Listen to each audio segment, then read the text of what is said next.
अब बढ़ते हैं आगे हम लोग। मान लो हमारे पास गिवन हो 2a is equal to 3b और हमसे पूछा जाए a रेशो b बताइए। आसान है बिल्कुल। कैसे करेंगे? a रेशो b मतलब a अपॉन b पूछ रहा है वो, a अपॉन b पूछ रहा है वो।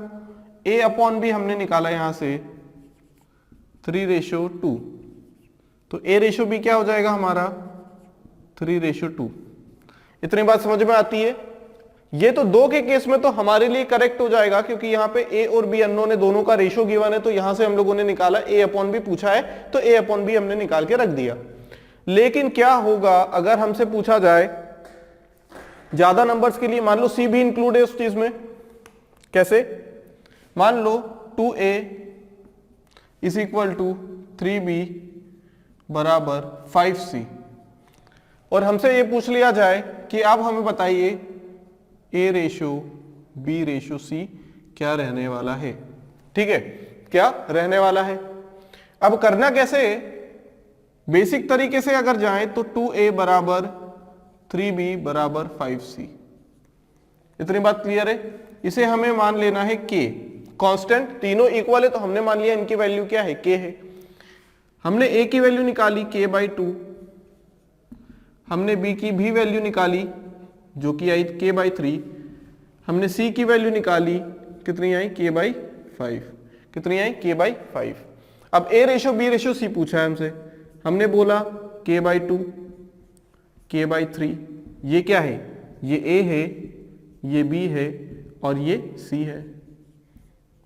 अब अगर कैसे के कैंसिल कर दें यहाँ तीनों से 1/2 1/3 1/5 आ जाएगा।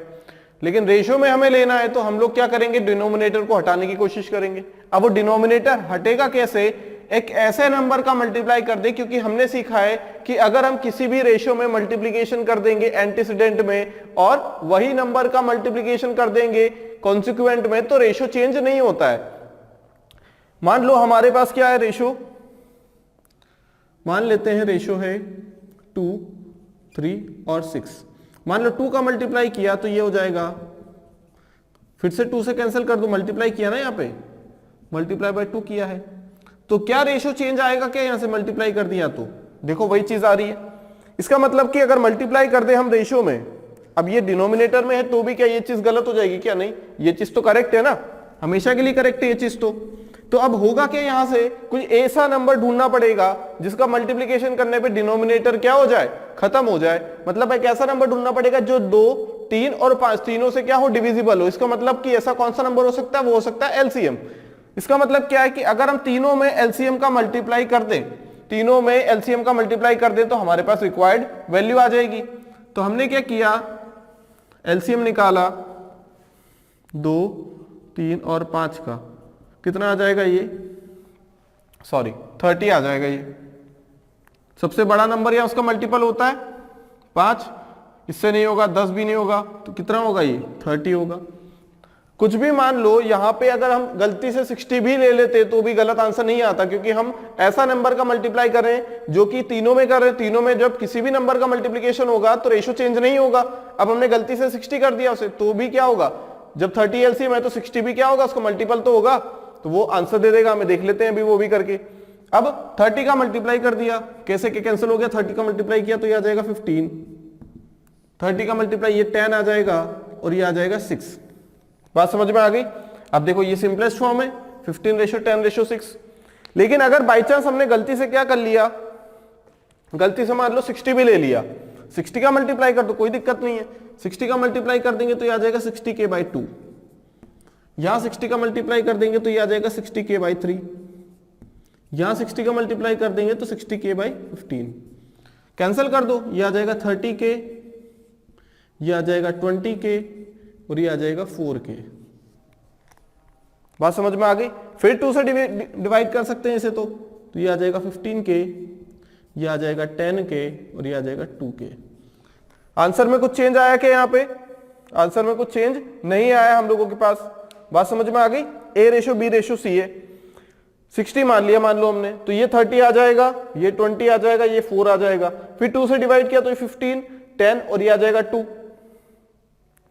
क्लियर है यहां तक बात? तो 5 2 10 3 30 आ जाएगा। 30, तो ये 15, ये 10 और ये आ जाएगा 6। फिर किसी से कैंसिल हो सकता है कि ये? बिल्कुल किसी से कैंसिल नहीं हो सकता, किसी से भी कैंसिल नहीं हो सकता।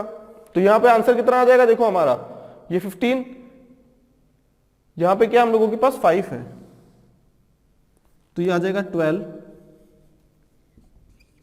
और ये क्या आ जाएगा? 6 आ जाएगा। बात समझ में आ गई? तो ये कैसे क्या तो कैंसिल हो जाएगा, कैसे के क्या हो जाएगा? कैंसिल हो जाएगा। बात समझ में आ गई? तो 15:10:6 आएगा। यहां हमने 30 लिया, यहां हमने 60 लिया है। बात समझ में आ गई? तो क्या करना है? एलसीएम का मल्टीप्लाई कर देना है, तीनों नंबर के एलसीएम का मल्टीप्लाई कर देना है हमें। इतनी बात क्लियर हो गई? अगर ऐसा नहीं करना है तो दूसरा तरीका भी है हम लोगों के पास। दूसरा तरीका कौन सा है? अब इतने लंबे मेथड क्यों करें हम लोग? देखो हमने क्या निकाला यहां से? ए रेशो बी निकाला। ए रेशो बी निकालेंगे तो 3/2 आएगा। ए रेशो बी निकालेंगे कितना आएगा भाई? ए रेशो बी निकालेंगे तो बी यहां आ जाएगा तो 3/2 आ जाएगा। इतना तो बात समझ में आती होगी, है ना? अब बी रेशो सी निकालें, अगर हम बी रेशो सी निकालें तो यहां कितना आ जाएगा? सी यहां आ जाएगा बी के नीचे और 3 यहां आ जाएगा 5 के नीचे, तो 5:3 हो जाएगा। फिर क्या निकालने का बोला गया था? ए बी सी, तो ए रेशो बी, बी रेशो सी। अब यहां पे देखो नंबर खाली है, नंबर खाली है। अब क्या करें हम लोग? अब क्या करें? ए रेशो बी हमने लिखा 3:2, फिर हमने बी रेशो लिखा, हमने लिखा 5:3।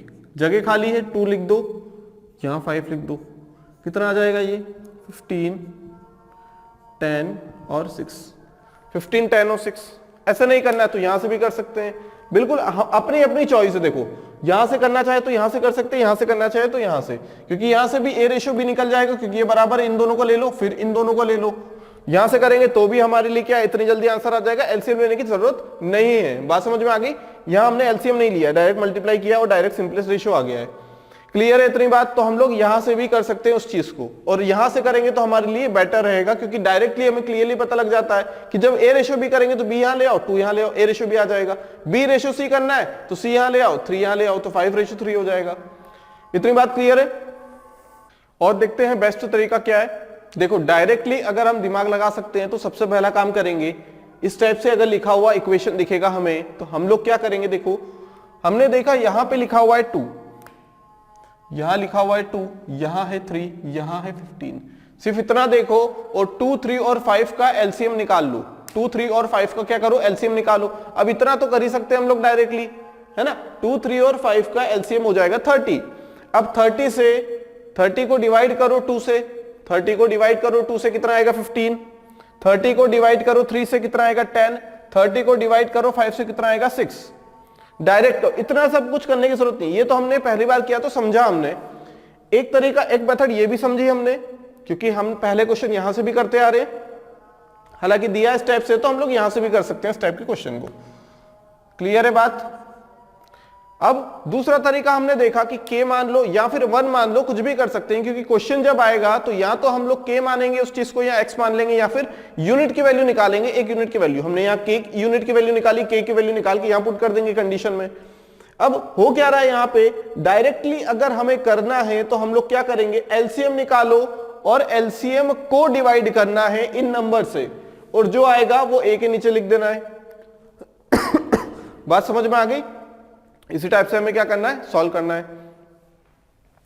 एलसीएम ले लिया, मान लो हमने क्या कर दिया? एलसीएम ले लिया। अब एलसीएम मान लो ये क्या लिखा हुआ है? 2a बराबर 3b, 2a बराबर 3b बराबर 5c। एलसीएम आया 30, कितना आया एलसीएम? 30। तो एलसीएम अगर तीनों का मल्टीप्लाई या डिवाइड कर ले, मान लो हमने कुछ भी किया है, मान लो मल्टीप्लाई किया है यहां पे, तो हम लोग क्या करेंगे? यहां पे मल्टीप्लाई किया है तो हम तीनों को क्या इक्वल बना रहे, वैसे भी ऑलरेडी इक्वल है, 30 का मल्टीप्लाई कर देंगे तो रेशियो में कोई चेंज नहीं आएगा। यहां भी किया है, यहां भी किया, यहां भी किया, तीनों जगह सेम ऑपरेशन किया है। अब 30 को 2 से डिवाइड कर दो, आ जाएगा 15, फिर यहां डिवाइड कर दो, आ जाएगा 10, यहां डिवाइड कर दो, आ जाएगा 6। इतने में आंसर आ गया हमारा। बस एलसीएम निकालना है हमें। क्या निकालना है? एलसीएम। एलसीएम निकालो और जो जो कांस्टेंट है, वेरिएबल का जो कांस्टेंट है उससे डिवाइड कर दो, वही रेशियो रहेगा, ध्यान रहेगा ये चीज। अगला क्वेश्चन है हमारे पास, if 6a is equal to 4b is equal to 9c find abc। Find abc, देखो डायरेक्ट क्या करेंगे, 6, 4 और 9 का 6, 4 और 9 का क्या निकालो, एलसीएम निकाल लो। कितना आएगा, कितना आएगा, देखो सबसे बड़ा नंबर होता है या उसका मल्टीपल, क्या 9 होगा, नहीं होगा, क्या 18 होगा, इससे नहीं जाएगा, क्या 27 होगा, इससे नहीं जाएगा, क्या 36 होगा, हाँ सभी से जाएगा, तो एलसीएम 36। अब 36 डिवाइडेड बाय 6 कितना आएगा, 6, 36 डिवाइडेड बाय 4 कितना आएगा, 9, 36 डिवाइडेड बाय 9 कितना आएगा, 4, 6, 9, 4, ये रहेगा आंसर। बिल्कुल आसान है, एलसीएम निकालो, एलसीएम को इससे डिवाइड कर दो, 36 बाय 6 6, 36 बाय 4 9, 36 बाय 9 4। क्लियर है इतनी बात। आगे बढ़ते हैं, तीनों का एलसीएम निकालो। एलसीएम क्या होगा, एलसीएम होगा सबसे बड़ा नंबर या उसका मल्टीपल। अब सबसे बड़ा नंबर 11 है, क्या उसका ऐसा कौन सा मल्टीपल है जो 6 से डिविजिबल होगा, क्योंकि ये क्या है 11, 7 और 6 क्या है, ये को प्राइम नंबर्स हैं। क्या है, ये को प्राइम नंबर्स है, मतलब इनमें कुछ भी कॉमन नहीं है 1 के अलावा, है ना, ऐसा कोई भी फैक्टर नहीं है 1 के अलावा जो इन तीनों में कॉमन निकले। इसका मतलब क्या है यहां पे कि जो एलसीएम होगा वो तीनों का मल्टीप्लीकेशन होगा, तीनों का मल्टीप्लीकेशन होगा। अब एलसीएम को डिवाइड करो इससे, कितना आएगा, 11 इंटू 7 77, 6 एलसीएम 6 इंटू 11 इंटू 7 को 11 से डिवाइड करो तो बचेगा 6 इंटू 7 42, एलसीएम को डिवाइड करो 7 से बचेगा 66, 77 42 66, ये रहेगा आंसर। बिल्कुल डायरेक्ट तरीका है, नंबर देखते ही जो कोफिशिएंट है ए बी और सी के उनका एलसीएम निकालो, एलसीएम को डिवाइड कर दो इससे, तो ये हमारा क्या रहेगा, रेशियो निकल के आ जाएगा। बात समझ में आ गई, कितना आएगा 77 42 और 66। बिल्कुल कॉपी पेन उठाने की जरूरत नहीं है, नहीं तो हमें करना पड़ता किस चीज में, क्या करना पड़ता है यहाँ पे, देखो एक्चुअल में हमने किया क्या है, अगर ध्यान से समझे तो एलसीएम बाय, ये जो कॉफिशिएंट मान लो इनको ए है, एलसीएम बाय कॉफिशिएंट मान लो बी है, एलसीएम डिवाइडेड बाय कॉफिशिएंट मान लो सी है। ये क्या है, ए बी और सी मान लो, स्मॉल ए इंटू ए बराबर स्मॉल बी इंटू बी बराबर स्मॉल सी इंटू सी, ऐसा मान लो। तो इनसे डिवाइड कर देंगे तो आंसर निकल के आ जाएगा, बस ऐसा याद रखो, है ना। एलसीएम किसका, अब ये जो एलसीएम रहेगा ये किसका रहेगा, LCM of A B and C, मतलब जो कॉफिशिएंट है अननोन के उसका एलसीएम निकालना है, वो जो एलसीएम रहेगा उसको यहां पुट करना है और कॉफिशिएंट से डिवाइड कर देना है, तो हमारा आंसर निकल के आ जाएगा। Question number 1, if a ratio b is equal to 2 ratio 3 then 5a minus 2b ratio 5a plus 2b, इसकी वैल्यू बताना है।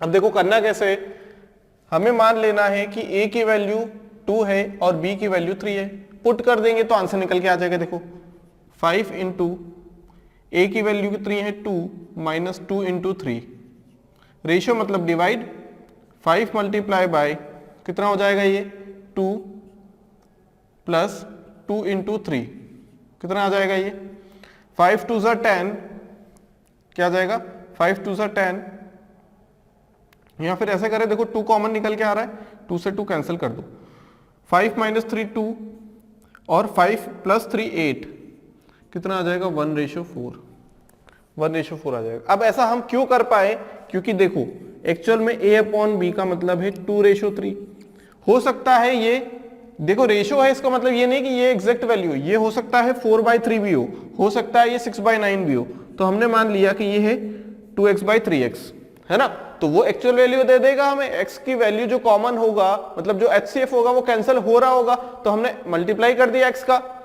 इसका मतलब वो वैल्यू क्या रही होगी 2x और 3x रही होगी।